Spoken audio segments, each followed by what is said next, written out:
Alors, avant de vous présenter en détail le Solidarity Truck, je pense qu'il est important de contextualiser, de recadrer un petit peu comment est né ce projet. La crise sanitaire de 2020 donc, a révélé des gros manques au sein des hôtels, euh, les hôtels sociaux, pardon, parce que beaucoup de personnes en fait, sont hébergées sur Toulouse. 2000 personnes sont hébergées dans des hôtels à Toulouse. Et cette crise a donc révélé des gros manques d'accès à l'alimentation, à des denrées de première nécessité, à des équipements de cuisine, à des conditions de vie assez dures. Donc, la mairie a décidé de répondre à un appel à projet visant à favoriser l'accès à l'alimentation pour les personnes hébergées dans les hôtels et épaulé d'associations donc locales et têtes de réseau, a réfléchi à des réponses en fait innovantes pour essayer de pallier à ce manque d'accès à l'alimentation. Donc, on a développé 3 actions. En centre-ville, des ateliers cuisine sont mis en place par l'association avec et le Secours catholique dans 5 lieux différents. Il y a 7 ateliers hebdomadaires, donc ce qui permet aux personnes qui sont en centre-ville d'avoir accès à une cuisine, avoir accès à des produits sains, variés, et de les sortir de leur quotidien qui est souvent très compliqué. Au-delà de ça, ces ateliers cuisine, ils permettent de renforcer en fait la prise de décision, de proposer des activités, rencontrer du monde, créer du lien. Au-delà de ça, on a en périphérie, sur les hôtels qui se trouvent en périphérie, donc il y a plus de 25 hôtels qui sont situés autour de Toulouse. On a mis en place, mis à part le Solidarity Truck, une épicerie sociale itinérante qui est réalisée qui s'appelle le Solimob et qui est donc mise en place et développée par Solicial, une épicerie qui est située à l'origine à Bagatelle. Et donc voilà, cette épicerie sociale itinérante, elle permet de proposer des produits variés, des fruits, des légumes, des produits d'hygiène, tout ce que les personnes à l'hôtel ont du mal à se fournir à des prix à 30% du prix du marché. Cette association, en plus, elle propose une permanence sociale tous les 2 mois, donc ce qui permet de faire un suivi auprès des personnes du dispositif hôtelier. Je vais laisser la parole à Christophe qui vous présentera un petit peu comment est né l'ingénierie de projet qui a été faite autour du Solidarity Truck. Bonjour à tous, merci Louis. Donc, à la base de ce projet, on a travaillé notamment, comme tout à l'heure, on a parlé des tiers-lieux. Un tiers-lieu fixe, où en fin de compte, on pouvait répondre à plusieurs problématiques. À ça, on y a ajouté la mobilité. Donc, dans la conception, on a travaillé bien sûr avec un constructeur de camions spécialisés. Et à la suite de ça, il fallait le porter au titre de la banque alimentaire. Et là aussi, on a essayé d'innover en le faisant porter par le chantier d'insertion sur la partie logistique. Donc aujourd'hui, on a un référent, je dirais, sur la partie conduite des poids lourds, et on a aussi avec lui 2 personnes qui est susceptible de conduire ce type de matériel de transport. Ainsi que sur la banque alimentaire, il existe aussi des conducteurs de VL 3,5 tonnes pour faire les ramasses, et c'est un complément aussi du chantier d'insertion.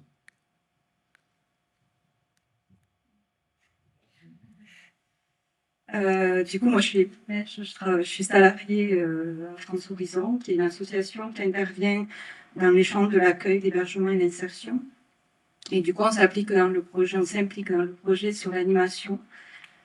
Aujourd'hui, le Solidarity Truck fonctionne du lundi au jeudi, de 9h à 16h sur 6 hôtels, sur Balma, Muret, Saint-Martin, Ramonville et Hauteville.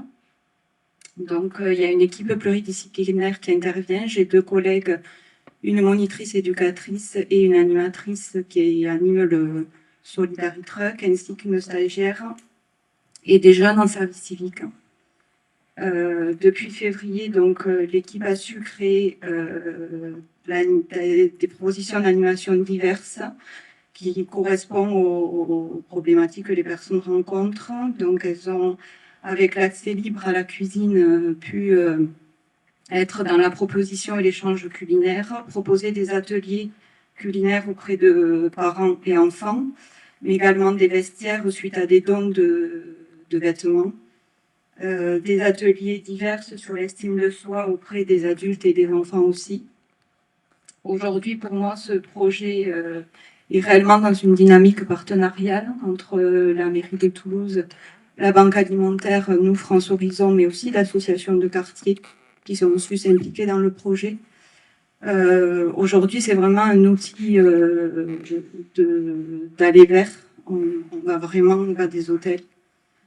Cela permet de recréer du lien aussi avec le droit commun pour ces personnes-là en situation de précarité.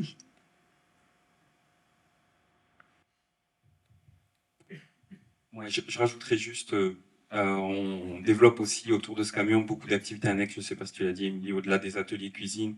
Voilà, il y a des ateliers de bien-être pour les familles, des associations comme Lire et Faire Lire pour les enfants, de l'aide aux devoirs, Média Canin qui est intervenu, ce qui permet d'avoir un panel d'activités encore plus large que l'aide alimentaire.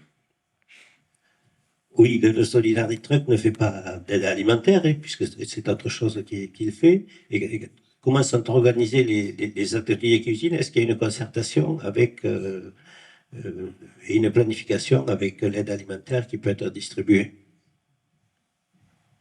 Alors, je peux apporter une première réponse déjà à cette question. En fait, le camion reste 2 jours sur chaque hôtel. Il intervient dans 6 hôtels pour le moment. Donc, il est présent le lundi et le mardi sur un hôtel. Il va se approvisionner en eau et intervenir le mercredi et le jeudi sur un autre hôtel. Il n'y a pas de distribution de nourriture. C'est vraiment le bénéficiaire qui est acteur de ce qu'il produit, en fait. Donc, la banque alimentaire, au-delà de fournir un camion, fournit aussi tout ce qui est denrées dans la limite de leur stock. Et ce qui permet, en fait, par la suite, de produire des recettes qui sont mises en place par l'association France Horizon ou alors qui peuvent être libres de création pour les personnes hébergées.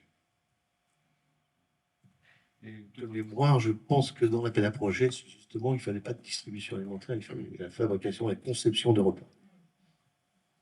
Quel type de public vous accueillez au sein qui sont dans ces hôtels? Enfin, la question que je me pose, c'est, je me dis que pour certains, ça doit être très compliqué de ne serait-ce qu'aller faire la cuisine, ou enfin, il y a des personnes qui sont vraiment dans une situation où ils ne sont même pas à réfléchir à ça. Donc, est-ce qu'il y a une diversité? Est-ce qu'il y a un profil de personnes? Est-ce que c'est des familles? Est-ce que c'est plus des femmes? Ou pas du tout? Au contraire, est-ce que c'est des clichés que j'ai? Alors, je laisserai peut-être Émilie poursuivre ma réponse encore une fois, puisqu'elle est directement sur le terrain. Mais on a travaillé en fait en étroite collaboration avec le SIAO 115, donc qui s'implique au niveau des dispositifs hôteliers et qui oriente les familles vers tel hôtel ou tel hôtel. Après, il me semble que c'est beaucoup de femmes avec des familles, beaucoup. Donc, on a beaucoup d'enfants, beaucoup de femmes, des personnes isolées aussi. C'est quand même un public diversifié. On est sur des personnes hébergées à l'hôtel, donc potentiellement des familles avec enfants, des femmes. Alors oui, les 3/4, c'est souvent des femmes, mais quand même des hommes viennent cuisiner aussi. Et c'est vraiment un lien qui se crée entre mes collègues et ces personnes-là. Je pense que ça leur permet de sortir justement, même si on est en bas de l'hôtel, de sortir de l'hôtel. Merci. Peut-être juste apporter une information qui est que les tiers-lieux alimentaires, c'est un dispositif qui a été lancé pendant la crise sanitaire par la DIAL, qui est la délégation interministérielle de l'hébergement, l'accès au logement, qui est en partenariat avec les collectivités locales, donc avec la métropole de Toulouse pour la vôtre. On en a également à Montpellier, à Nîmes, et qui sont des dispositifs donc spécifiques pour porter aux personnes démunies cette possibilité de pouvoir faire la cuisine. Et que pour l'information de tout le monde, je pense que tout le monde le sait, mais il vaut mieux le rappeler. Donc les personnes qui sont en hôtel social, c'est de l'hébergement d'urgence dans des hôtels où ils n'ont pas la possibilité de faire la cuisine, puisque c'est interdit dans les chambres d'hôtel, et donc la famille est souvent accueillie, toute la famille dans une chambre.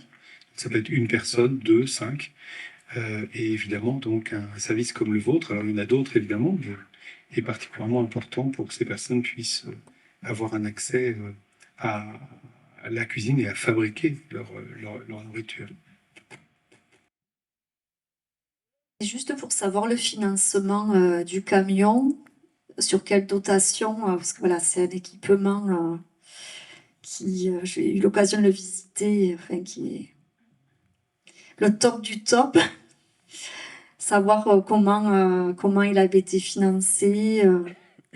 Donc, il a été financé par un appel à projet via la mairie de Toulouse. Bonjour, madame, responsable du domaine de comptes exclusion de la mairie de Toulouse. Donc, c'est notre service qui coordonne les tiers-lieux. Juste pour, je poursuis ce qu'a évoqué Monsieur Pélisson. C'est vrai qu'on est parti dans un travail de diagnostic avec le SAO, des publics variés à l'hôtel, avec des besoins donc différents et des réalités aussi d'hébergement différentes. On fait une catégorie d'hôtels, mais il faut savoir que les difficultés sur les hôtels de centre-ville sont différentes par rapport aux hôtels décentrés. Donc on s'est dit, bon, répondons à cet appel à projet et allons sur des réponses plutôt diversifiées pour essayer d'avoir une approche globale de ce public. Donc le mini-diagnostic, tout s'est fait très vite, hein, mais on a pu évoquer que dans les hôtels plutôt hypercentres, il y avait une absence de mètres carrés, du fait du prix de mètres carrés en hypercentre de Toulouse, donc absence totale de cuisine. D'où la réponse atelier de cuisine en hypercentre sur des lieux extérieurs, donc pour permettre aux familles de découvrir votre service, de sortir des hôtels, mais surtout pour répondre à l'absence d'équipement de cuisine dans les hôtels. On avait un public, je pense notamment aux femmes victimes de violences, qui sont donc parties de chez elles, qui pouvaient être utiliser des épiceries sociales. Donc là, c'est pour ça qu'on a créé cette réponse de l'épicerie sociale mobile. Et ensuite, on a eu cette troisième analyse qui a été les hôtels en extérieur, qui sont on va de plus en plus loin que l'hypercentre du fait d'une montée en charge de l'hébergement à l'hôtel. Et donc là, on s'est retrouvé avec des hôtels. Alors oui, il pouvait y avoir des cuisines avec plus ou moins de disparités, mais surtout, on s'est retrouvé avec des familles éloignées des services et avec aucun accompagnement. Il y avait besoin de cet aller vers être au plus près d'elle.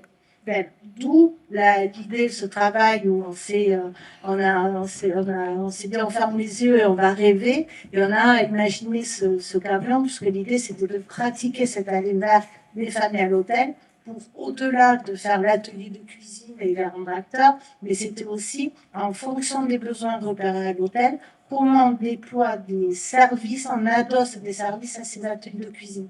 Donc en plus d'un hôtel à l'autre, on n'a pas les mêmes services.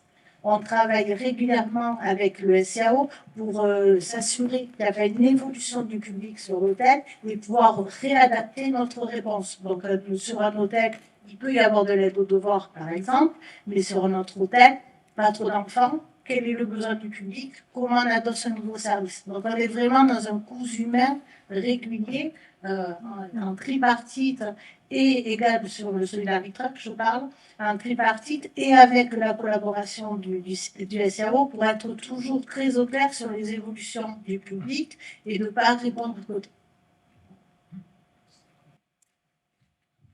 Merci Audrey, tu as dit beaucoup de choses que je voulais rajouter. Élodie Lior, je suis directrice adjointe de l'association France Horizon. Vous nous avez demandé comment on a pu mobiliser les familles. Il a été vraiment très important d'aller encore plus loin. On a mobilisé des équipes sociales de nos divers établissements pour faire du porte-à-porte, pour pouvoir expliquer l'intérêt de ce dispositif, ce que les personnes allaient pouvoir y trouver. Et c'est vrai que la demande est là. Les équipes sont attendues, il y a énormément de mobilisation autour de ces ateliers, et ce qui fait aussi la richesse de ce projet, c'est de pouvoir y associer un soutien social, de pouvoir communiquer sur l'existant. On est face à un public extrêmement précarisé qui ne connaît pas le service commun, une assistante sociale de secteur, de retrouver de l'aide ordinaire, et c'est tout le travail des équipes que de pouvoir informer, et ça fait la réussite de ce projet. Voilà. Juste pour conclure, pour revenir un peu sur le débat de ce matin, on voit que sur ce dispositif, on a un chantier d'insertion, on va vers les personnes à l'hôtel, et on travaille aussi en partenariat sur ce dispositif avec la mairie de Toulouse et France Horizon. Donc ça répond aussi aux solutions qu'on peut mettre en place ensemble pour répondre à des besoins. Et merci beaucoup.